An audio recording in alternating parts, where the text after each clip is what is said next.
अस्सलाम वालेकुम। Don news के साथ मैं हूं अली अब्बास। हेडलाइंस आपने मुलाहिज़ा की। यहाँ आपको बताएं कि अमेरिका की जानिब से इसराइल को ईरानी मिसाइलों से बचाने के लिए इंटरसेप्टर्स फायर किए जाने का इंकशाफ हुआ है।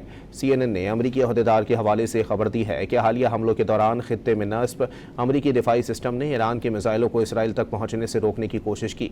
CNN ने यह भी दावा किया है कि ईरानी हमलों के दौरान इसराइली और अमरीकी फ़ौजी क़यादत रात भर राबते में रही।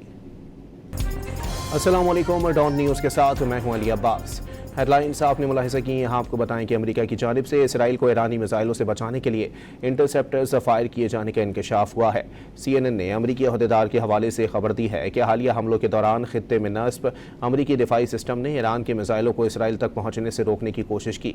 CNN ने यह भी दावा किया है कि ईरानी हमलों के दौरान इसराइली और अमरीकी फ़ौजी क़यादत रात भर राबते में रही। अस्सलाम वालेकुम। डॉन न्यूज़ के साथ मैं हूं अली अब्बास।